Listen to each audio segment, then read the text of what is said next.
It is Wednesday, October 8th, 2025. I want to thank everybody for tuning in today. Just sitting out here on the porch. A lot of work going on at the house. We got a crew of 4 here today. It's pretty much what we're running every day here. You know, it's funny, somebody commented, I think it was yesterday, saying, why don't I just do this myself and save the money? This is why they have painting companies. They've been here before I've gotten here. They were here a week before Aaron and I got to this house. And there was so much work that still has to be done. This is going to be a 3-week job just to paint this house, remove the popcorn. Right now, the popcorn's been removed. The ceilings have been painted. Now they're prepping the walls, and the walls will start to get painted. We're installing some ceiling fans. I've got TVs going up. This is going to be a 3 to 4 week process, just painting, popcorn removal, hanging the big screens, having some wiring done through the house. This is a big job. It really, really is. So, anybody that says, oh, you should just do it yourself, I'm just going to sit here and do it by myself. 4 people have been here every day. We're going on, a week and a half, 2 weeks. It's a big job. But anyways, if you've ever had to paint a home, have a home painted, and remove popcorn, and have walls patched up, and close outlets, and have some wiring, that it's a big deal. It takes a little while. This is not a weekend job by any stretch of the imagination. But anyways, I know you didn't tune in to hear about the housing channel here today. You're tuning in to hear about what's happening with precious metals, what's happening with the economy, what's happening with the average American right now. Gold, as I make this video, up $63.45. Earlier today, it was up over $80, but right now it's sitting at $4,055. Silver up $1.17 at $49.13. And silver was literally approaching $2 up today. I saw it at about $1.85 up. Maybe it was up $2 at one point. I don't know. But right now, as I make this video, it's up $1.17. If you need to acquire some of this stuff, go to my link down below, SD Bullion, or call them directly. Tell them I sent you. I do believe that this stuff is only going to go much, much higher. And I know that there's people on the sidelines going, I'm going to wait for a pullback. I'm going to wait till it comes down. Here's the bottom line. This is how I see it. If you want to buy gold and silver, you're going to have to buy at the all-time high. And I say that because we're going to continue to see all-time highs. This stuff is going back. Yes, there may be pullbacks in between, of course, but I don't think we're going to see anything major. I think for the most part, we're going to see on a consistent basis an all-time high, another all-time high, next week, 2 weeks, another all-time high. This stuff is just going to continue to keep going up. The hedge today, gold, $4,000 an ounce, a small step for gold, a giant blow for the fiat monetary system. The days, as they used to recommend 60% stocks, 40% bonds, those days are over. Now what we're hearing, Morgan Stanley is saying this. They're advising 60% stocks, 20% bonds, and 20% gold. Yes, 20% gold. The dollar is losing confidence. Gold is now the largest reserve held by central banks. They're losing confidence in the dollar. And I would probably even go further than that. Me personally, this is me. I don't give financial advice. I'm not a financial planner. Nobody's paying me for my advice, but I will share with you what I'm doing. I'm 50% plus with precious metals now. To me, there's really nowhere else to go. You have to have some cash to pay the bills, maybe jump into a quick sale, buy a home, whatever. You may have to have some cash on the sidelines, but remember, that cash on the sidelines is getting eaten alive by inflation. The reason you have the gold is to protect yourself from the inflation. Silver, it's got a monetary value to it and a tech value to it, industrial advantage that every EV, solar panel, all this AI is going to need silver. So silver is not going away. So it's got 2 positive things going, not just monetary, but the industrial side of it's so important. But this stuff is going to continue to go up. Ray Dalio says today is like the early 1970s and investors should hold more gold than usual. Does the founder of the world's largest hedge fund know something? And he's been touting gold, I don't know, for the last couple of years, why it's important that everybody should have some gold, especially investors. And even if you're not an investor, and I'm not really an investor, I have some junior miners that are doing pretty well right now. But that is a gamble. But that's the only thing I'm investing in, the only thing I'm gambling in right now in the market.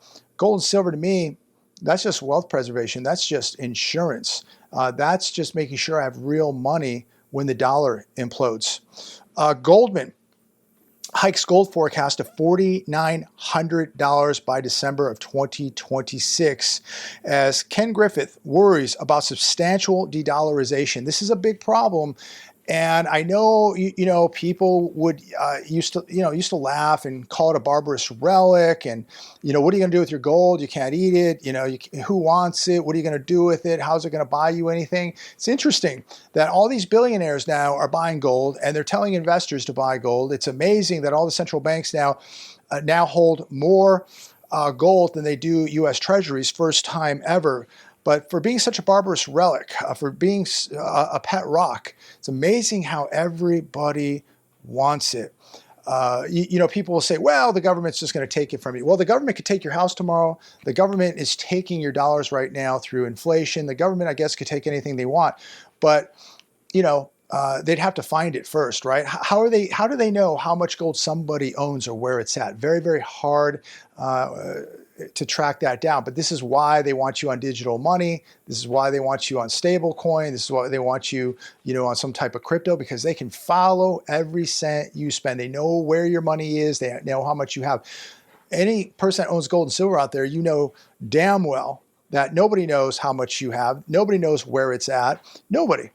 So this is why I think it's so important to be owning these barbarous relics, because unhackable, untrackable, untaxable. We're seeing substantial asset inflation away from the dollar as people are looking for ways to de-risk their portfolios. Again, that is Ken Griffith. Something to think about. The hedge today, close to chaos? Question mark. When people worry about unrest. More than a third of the respondents from this survey in Mexico, South Africa, and Brazil said that they were worried about riots or violent protests happening in their country. 25% of people in America, France, Spain, Sweden, Netherlands, worried about the same thing, unrest in their countries. And think about that. That means 1 out of 4 people in this country are worried about something setting off. That's a lot of people. That's got to be a historic high right there, where people are actually now worried about some type of event, unrest taking place in this country. Let me ask all of you, comment down below. Are you worried about unrest in America? Are you worried about something breaking loose here in America? I am. I'm one of the 25% for sure. That's why I'm out here on a ranch now in Alabama. And this is another reason why I went and bought some big screen TVs today, because I did not plan on watching these events unfold in real life out my front door. And I don't plan on watching it from my front window. I will be watching it from my big screen TV here in Southern Alabama. And I feel, look, nobody's 100% safe. I get it. But, 2 big dogs. We got some big lizards in the pond. We got alarms, we got lights, we got 90210s. We're even making some friends out here. So, I'll put the odds down here that I have a better chance here than I do in Southern California. So another reason, if you're thinking about moving somewhere a little more rural or a small town, I would really, really think about it. But, going back to this article about how many, people are worried about, unrest, I wonder what the percentage is in places like Chicago or Portland. How many people there are worried about unrest? I bet you it's much higher than 25%. Again, comment down below. Are you worried about this, or do you just think this is going to blow over? It's no big deal. Look, I pray to God it does blow over. I pray to God nothing like this ever happens. But when you see what's happening in Chicago, our major cities, what's happening in Portland, I think it's closer than you think. But again, I pray to God nothing happens. I would prefer nothing bad to happen. And that just means that I'm just sitting here on the ranch, just chilling out, and I don't have to watch people get hurt. I don't have to watch cities burn. That would be a very good positive. Someone is going to take the fall for the U.S. economy. What do you think? Just shifting gears here. And I'm just, jotting down some notes today. Got some articles, nothing in order, but, I believe, and I've said this to a lot of people I know, that I do believe that they are going to crash the economy and blame it on this administration. And I think that, a lot of things have been propped up in the U.S. economy by all the money printing, the QE and all that. And I also think we've been propping up the world with U.S. dollars. We've taken care of so many countries. We've supported so many countries. We've supported a lot of socialism and welfare across the world. And as that dries up now, because taxpayer dollars are not supporting as much of this now because of USAID, because of tariffs, all that, the world now is going to, I think, feel a lot of pain that those tax dollars are not going over to other places. But, since we closed USAID, since we slapped all these countries with tariffs, what are your thoughts? As the world doesn't see as many tax dollars, do you think things are going to change now that the dependency, we're kind of cutting back on the dependency? And what will we see now with a lot of these countries if they're not getting US dollars? And what are we going to see with all these dollars coming back to America? I think we're going to see a lot more inflation. I think we're going to see the rest of the global economy spiral out of control. Right now, here in America, home sales are collapsing. Gold prices are soaring.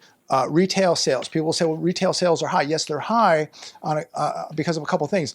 One, people have to buy essential products, and they're paying a lot more for the same products that they were buying years ago for half the price. Say, chicken, meat, paper towels, eggs, all these things, electricity bills, essential things that they're now paying a huge amount more today than they were 4 or 5 years ago. And in many cases, they're getting less. Another thing too is people have credit cards. They're using buy now, pay later. So they're able to do this. So it's just not a good sign for this country. It's not a good sign for the global economy. There's just so much debt. And so much of the globe has been dependent on the U.S. to give them money. And now this administration is cutting a lot of that off. And there's going to be a lot of pain felt across the world. An economic reckoning, in my opinion, is right around the corner. And it will be blamed on this administration. And I think that really it will be purposely started. And it's not going to need much to start, I will tell you that. But look at the cracks in the housing market, commercial real estate, what is happening in the labor market also. It is cooling way down. It's getting very, very frosty. We have so many problems. And you look at household debt, you look at the savings rate below 5%. You just look at the cost of living, look at inflation. We know real inflation is probably around 20%. U.S. debt over $37 trillion, not including unfunded liabilities. Just goes on and on and on. Auto debt, college tuition debt. It's a disaster, and it cannot be fixed. So it is going to crash, and every major crash event tends to coincide with civil unrest and war. And I'm very worried that we are going to get ourselves into World War III here if we are not very careful. Please comment down below. Do we see a world war coming? Are we going to be involved in it? Are you prepared to deal with unrest? Are you prepared to deal with things happening here in America that we have never seen before? Comment down below. I want to just comment a little bit about this news that's coming out about this arrest that took place yesterday.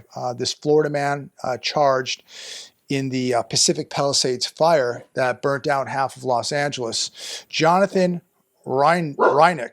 Hey, calm down. Jonathan Reinick allegedly maliciously set the fire that became the Palisades fire. He is a Melbourne, Florida resident. He's an Uber driver and also a Sleepy Joe donor. A Sleepy Joe donor. Very interesting. Now, this is all alleged right now. Very interesting. But, you know, I still have to wonder why the reservoir was empty. The fire hydrants didn't work. We had, I don't know, 100 plus fire trucks that were in for repair that were unoperable. Why this? And now all of a sudden we have this guy. And look, Turbo, chill. Now we have this guy. Look, they're saying they have a lot of evidence. So who knows? Maybe he's being singled out. We don't know. Maybe this guy really does have something to do with this. But again, Melbourne, Florida resident, Uber driver, and Sleepy Joe donor. Also, apparently through some of his tweets, emails, whatever, he really did not like the rich, had a real disdain for rich people. So I don't know. Maybe it's just another lunatic. Maybe there's something behind this. Turbo. We have a lot of people here at the house, and he is very, very protective. Turbo, come here, come here, come here. Come here, Turbo. Anyways, if you haven't seen Turbo in a little bit, I'll hold him up here. He's gotten massive. Oh my gosh, I can even barely pick him up. He's so big. Look at the size of this guy. He's gotten big. But I'll tell you what, last night, we slept real good here. Turbo's very protective of the property, the house, the entire property. He is a guardian breed. And he doesn't like everybody, unfortunately. He doesn't like everybody. It takes him a little while to warm up to certain people, and this is how he is. But he likes me, so it's okay. But I feed him, and he costs a lot of money to feed. Nugget slept like a baby. We slept like a baby with this guy here because he's already so big and so protective. And that bark, whoo, man, love this guy. But anyways, he's going to have a girlfriend coming here probably in the next 4 or 5 months, and we'll have 2 of them. Hey, calm down. But anyways, just want to check in with everybody. Leave a comment down below. We got a lot of stuff going on here, so he's gonna fire up. God bless every one of you. Please like, share, and subscribe. Talk to all of you soon.